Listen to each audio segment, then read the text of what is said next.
जय Shri Ram. The power of silence यानी मौन की शक्ति। ये शब्द सुनने में बहुत साधारण सा लगता है, लेकिन आप लोग इसे साधारण समझने की कोशिश भी मत करना, क्योंकि साइलेंस की जो ये शक्ति है, मौन की ताकत अपने आप में बहुत बड़ी ताकत है। आप लोग नहीं जानते होंगे, लेकिन साइलेंस आपका जीवन बदल सकता है, आपको दृष्टा तक लेके जा सकता है। इस साइलेंस में आत्म ध्यान की चाबी है, बुद्ध तत्व तक जाने का रास्ता है। तो आज समझते हैं मौन की शक्ति, कि आखिर असल में मौन है क्या और मौन कैसे हुआ जा सकता है। देखिए, हम जानते हैं दुनिया में कई तरह की भाषाएं इस्तेमाल होती हैं। हमारे भारत में ही अपने आप में इतनी सारी भाषाएं हैं जो हमें एक दूसरे से जोड़कर हमको रखती हैं। लेकिन बुनियादी तौर पर तीन तरह की भाषाएं होती हैं जिनसे हम घिरे हुए हैं। और सही मायने में मैं दूसरे शब्दों में बताऊं तो उन तीन भाषाओं से हम बच भी नहीं सकते। ठीक है। पहला तो हो गया जो हम आम बोलचाल में भाषा का इस्तेमाल करते हैं, फिर वो चाहे कोई सी भी भाषा हो, वो अब गुजराती हो, वो मराठी हो, वो हिंदी हो। ठीक है। दूसरी भाषा होती है बॉडी लैंग्वेज, जो हम व्यक्ति के हाव भाव को देखकर समझ लेते हैं कि ये क्या कहने वाला है। व्यक्ति को उसके शारीरिक ढांचे को उसको देखकर समझते हैं, उसकी पर्सनैलिटी को देखकर भारी तौर पर हम जो है अंदाजा लगा लेते हैं भारी भारी सा, वो कि किस तरह का, किस व्यक्तित्व का व्यक्ति है, कैसा व्यवहार होगा, कैसे विचार होंगे। तो दूसरा ये हो गया बॉडी लैंग्वेज। तीसरा होता है हमारा मन की शक्ति, मन की भाषा, जो कभी नहीं रुकती। ये चलती रहती है नॉन स्टॉप। ये एक टेप रिकॉर्डर की तरह है। इसमें रोकने का बटन हमारे कंट्रोल में नहीं होता, ये हमेशा चलता रहता है। ये आपकी परमिशन नहीं लेता। मुंह से बोले जाने वाली भाषा, या जिसे हम बोलचाल कहते हैं, ये हमें बाहरी दुनिया से जोड़ता है। और बाहरी दुनिया से जोड़े रखने के लिए इसकी हमें आवश्यकता भी है। लेकिन इतना ही काफी नहीं था। आज हमारे पास सोशल मीडिया है। आज जब हमारे पास फ्री टाइम होता है, जब हम कुछ नहीं कर रहे होते, तब भी हम बहुत कुछ कर रहे होते हैं सोशल मीडिया के ज़रिए, है ना? हमारे साथ में एक फ़ोन होता है, हमारा अंगूठा, हमारी उँगलियाँ कंटिन्यू फ़ोन पर चल रही होती हैं। मतलब जब हम भौतिक तौर पर चुप होते हैं, लेकिन मानसिक रूप से यानी हमारे मन के भीतर बहुत सारी बक-बक चल रही होती है। और यही हमारे साइकोलॉजिकल बीमारियों का कारण बनती है। हमें दिमागी रूप से कमज़ोर बना रही है, अस्वस्थ बना रही है। आजकल कितने सारे लोगों को स्ट्रेस है, एंग्ज़ायटी है, डिप्रेशन है, मल्टीपल डिसऑर्डर्स हो चुके हैं उनको मेंटली। वो अलग-अलग व्यवहार करने लगते हैं। व्यक्ति खुद में सोचता है, यार मैं तो पहले ऐसा नहीं था, लेकिन वो अब पहले जैसा रहा भी नहीं और उसने कुछ अलग से किया भी नहीं। तो ये सब फ़ोन के कारण है। आज पूरी दुनिया में लगभग 70% लोग इसके शिकार हो रहे हैं। और अगर आप गौर करेंगे तो इस दुनिया में सारे झगड़ों की जड़ ये मानसिक यानी कि ये जो फ़ोन में जो साइकोलॉजिकल चीज़ें चल रही हैं, ये वाली भाषा ही है। शब्द बेजान है यहाँ पर, लेकिन ये गहराई में बहुत तरीके से अपना शक्ति का प्रदर्शन कर रहे हैं। इसमें अपार शक्ति होती है। ये शब्द जंग करवा सकते हैं और आज वही हो रहा है। आप देखो ज़रा सोशल मीडिया पे क्या चल रहा है। सब जगह केवल विरोध ही विरोध है और ये विरोध ऐसे रुकेगा भी नहीं। इसके लिए हमें बौद्धिक स्तर पर काम करना होगा। अगर आप किसी इंसान को समझना चाहते हो कि कौन-सा व्यक्ति ज़्यादा अहंकारी है, तो आप उसे आसानी से जान सकते हो। जो व्यक्ति कभी मौन नहीं रह सकता ना, बोलता ही रहता है, साइलेंस नहीं रह सकता, समझना वो उतना ही बड़ा अहंकारी है। उसके अंदर बहुत ईगो है। हाँ, हम सब अपने आप को साबित करने में लगे हुए हैं। ये सब दिखावटी तो है। हम सबको यही तो दिखाना चाहते हैं कि हम सब कुछ जानते हैं और अपनी बात को बोलने के लिए हमेशा उतावले रहते हैं और अपने आप को साबित करने के लिए कि मैं इंटेलिजेंट हूँ, मुझसे बेटर इस भीड़ में कोई नहीं है, कोई मेरे से ज़्यादा नहीं जानता। तो हम सबको तारीफ़ करवानी पसंद हो रही है वगैरह-वगैरह। चलिए, इसी बीच में मैं आपको छोटा-सा प्रयोग बताता हूँ।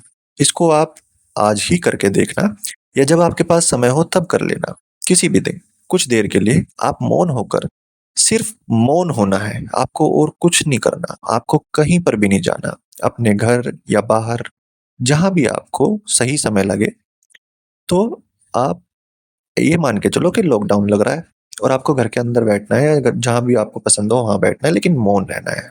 ठीक है? अब इस बात को आपको करना है कि जो लोग आपके आस-पास बोल रहे हैं, आपके घर परिवार के, आपके मोहल्ले के, आपके कलीग्स वगैरह, उनको सिर्फ़ सुनना है। उनको सिर्फ़ ध्यान से सुनना है। इस सुनने के दौरान कुछ और क्रियाएँ नहीं होनी चाहिए। आपके भीतर नहीं, बाहर नहीं। देखना, जब आप उन्हें ध्यान से सुन रहे होंगे, केवल सुन रहे होंगे, तो आपको उन सब की बातों में नॉनसेंस दिखने लगेगी। सबकी बातें बेतुकी लगेंगी। आपको शायद लगने लगे कि इस टोटल टाइम वेस्ट कर रहे हैं यार ये तो। क्या है बकवास है। बेकार की बातें कर रहे हैं। और वही बेकार की बेतुकी बातें आप भी करते थे। लेकिन आज आप मौन में हैं, साइलेंस होकर उसे सुन रहे हैं, उनका विश्लेषण कर रहे हैं, तब सब कुछ आपको बेकार लगने लगेगा। आपको एक पल के लिए समझ आने लगता है कि इन सब में सामाजिक चीज़ों में कुछ नहीं रखा। इससे भी परे एक अलग आनंद है, एक अलग मज़ा है। एक बार ट्राई करना, 5 मिनट के लिए, 10 मिनट के लिए, 20 मिनट के लिए, जितनी भी देर आप कर सको, पूरा दिन करोगे तो बहुत ज़्यादा मज़ा आ जाएगा, फिर मेरी गारंटी नहीं है। अब हम बात करते हैं कि मौन की इस अवस्था को कैसे पाया जाए। देखिए, अगर हम मौन की बात करें और इसका सही मतलब जानें, तो मौन का सही मतलब है मेडिटेशन। क्योंकि ध्यान में भी वही होता है। यानी जब आपका ध्यान सधता है, जब आप सही मेडिटेशन में होते हो, तो आप मौन हो जाते हो। उस समय आपकी बाहरी और भीतरी बकबक बंद जाती है, वो पिंजरे में बंद हो जाती है। अब अगले 2-3 मिनट ज़रूर ध्यान से सुनना, पूरी वीडियो आप सुनो या ना सुनो वो आपके ऊपर है। लेकिन अगले 2-3 मिनट ज़रूर सुनना, जितना समझोगे उतना आपको फ़ायदा हो जाएगा। बहुत कम शब्दों में बहुत बड़ी बात आगे आने वाली है। आप अपने शरीर को शांत करना है आपको, बहुत शांत, कहीं से भी शरीर हिलना नहीं चाहिए, एकदम साइलेंट। और शरीर में किसी प्रकार की कोई अकड़, कोई खिंचाव नहीं होना चाहिए, कोई उत्तेजना नहीं होना चाहिए, ठीक है? किसी प्रकार की भाषा का इस्तेमाल नहीं करना है, कोई मंत्रोच्चारण नहीं करना है, ओनली साइलेंट। अब जाकर देखो अपने भीतर कितनी बकबक चल रही है। ध्यान रखना है जब आप बाहरी तौर पर अपने आप को साइलेंट कर लोगे, मौन हो जाओगे, शारीरिक और मौखिक रूप से, तब आप अपने अंदर का तूफान संभाल नहीं पाओगे। क्योंकि एक साथ आपके भीतर हजारों विचार टूट पड़ेंगे। मधुमक्खी का छत्ता देखा है? उस छत्ते पे कितनी मक्खियाँ भिनभिना रही होती हैं, है ना? कैसे टूट पड़ी होती हैं वो। ऐसे ही आपके जो वो अंदर भीतर की शांति है उस पर विचार ऐसे हावी हो जाएँगे कि आप सँभाल नहीं पाओगे। बहुत खतरनाक हो जाता है ये विचार, बहुत खतरनाक। क्योंकि जो ऊर्जा, जो एनर्जी जो आपको बाहरी इस संसारिक, इस भौतिक शरीर के लिए इस्तेमाल आप जिसे कर रहे थे, है ना? क्रियाएँ कर रहे थे, बोलचाल में इस्तेमाल जिस ऊर्जा को कर रहे थे, वो अब अंदर दूसरा रूप ले लेती है। आपके मन में हज़ारों विचार पैदा करेगी। आप भीतर से साइलेंस नहीं हो पाओगे, उथल-पुथल बढ़ जाएगी और आपको अपने भीतरी विचारों को रोकने की कोशिश ही नहीं करनी। क्योंकि आप अपने विचारों को रोकने की कोशिश जितनी करेंगे, ये उतनी ही बढ़ती चली जाएगी। लेकिन जिस समय ये मक्खियाँ कम होने लगेंगी, जिस समय ये विचार कम होने लगेंगे, बस यही प्रैक्टिस ही आपको आगे ले जाती है। ठीक है?